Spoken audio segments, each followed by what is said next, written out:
Naku ay heto na. Sa wakas, bigla nitong pangyayari. Senador Bato, biyaheng dahig, Netherlands na din.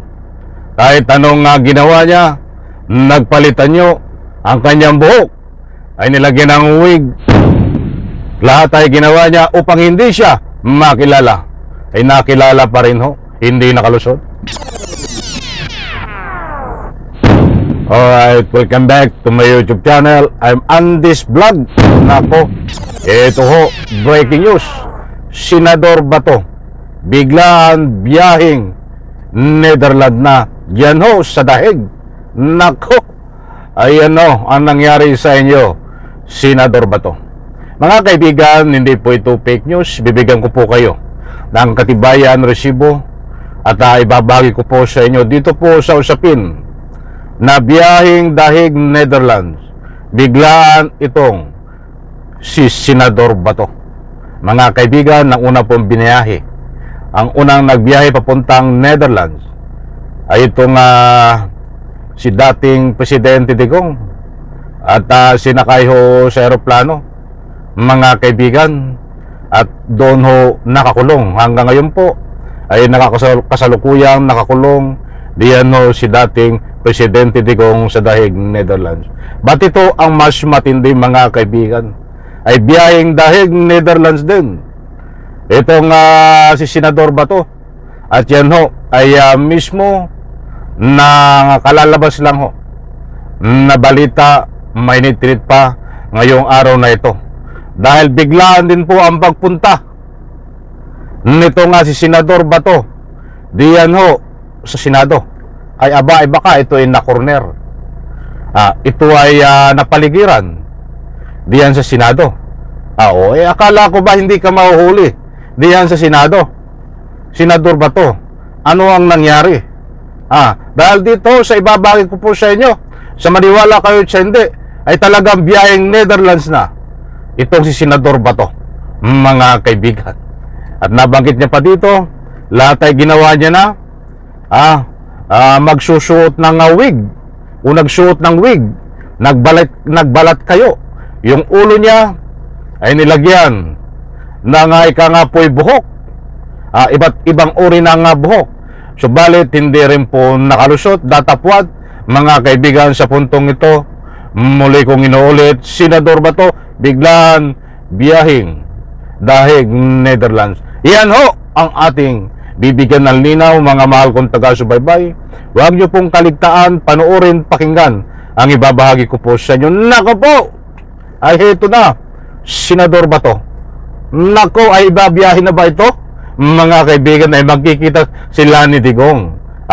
Heto po, shoutout po sa lahat. Isang like muna sa video na ito, please.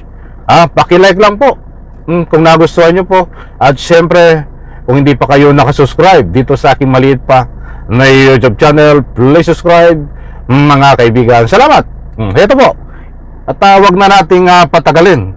At para sa patas na ika nga po hindi kayo mabiktima ng anumang fake news, patapusin, panoorin ang vlog na ito, mga kaibigan. Ipa-press ko po sa screen. Ayan ho, buhat sa News 5. Ayan, ay hindi ata maano. Ito, ayan. At nandyan ho, naka-flash. Pwede nyo pong i-screenshot, mga kaibigan, para lubos yung maunawaan. Buhat sa News 5. News 5, maraming salamat. Heto. Susubukan umano ni Senador Bato de la Rosa na mag-apply ng Schengen visa para mabisita si dating Pangulong Rodrigo Duterte na nakakulong ngayon sa International Criminal Court, ICC. Maliwanag po, mga kaibigan, hindi tayo nagpapakalat ng anumang fake news. Biyaheng dahig Netherlands itong si Senador Bato. Nandyan ho, mga kaibigan, at nag-a-apply na siya ng visa papunta doon.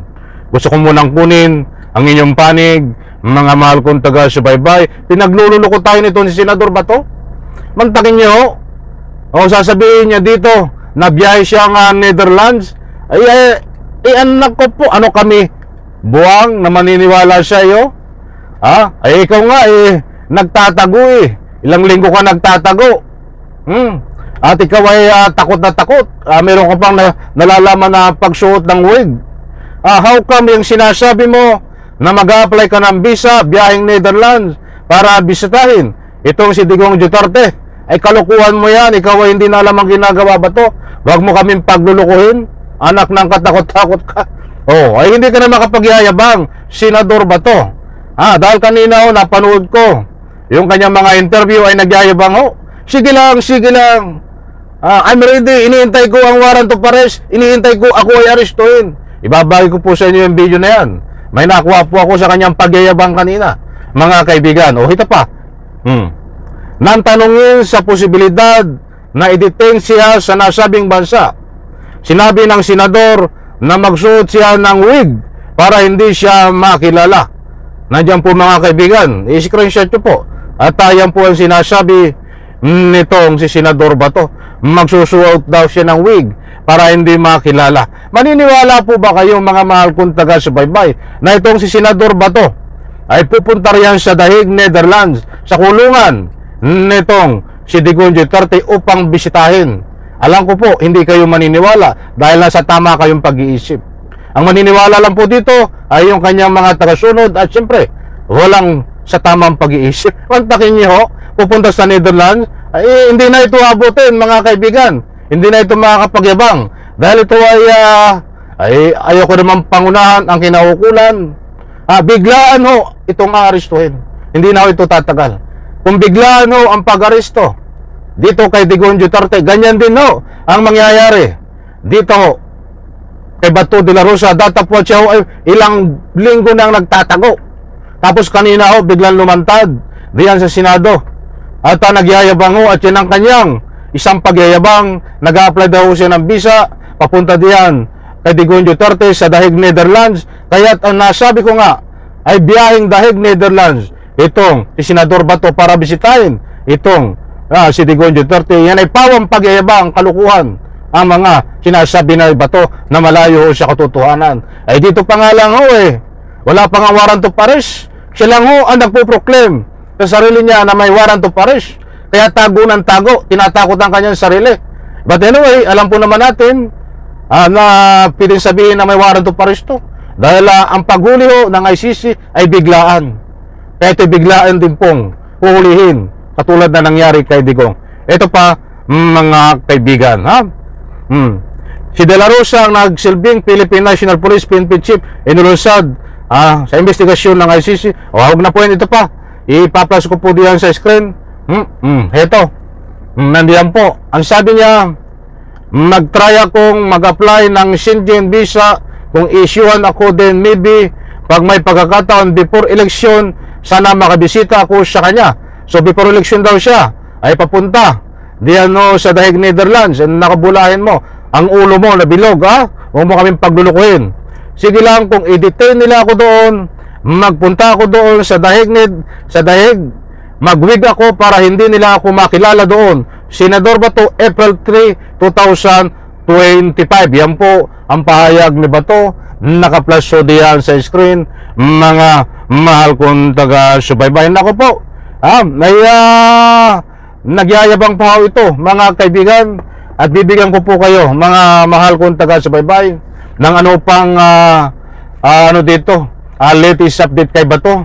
Dahil may nakuha po tayo kanina na kanyang mga galawan na bigla ang pagpunta, lumantad kanina At yan ay isang uri, mga kaibang kanina na ay bahagi ng kanyang paglantad ay ang kanyang isiniwalat.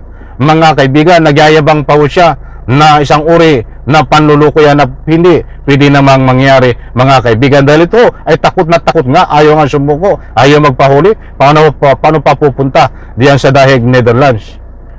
Alam ko po mga kaibigan, naunawaan nyo ako. Nako, heto, sa wakas dumating na, mga kaibigan, biglaan, Senador Bato ay biyaheng Dahig, Netherlands. Nako, ay hindi yun nakalusot.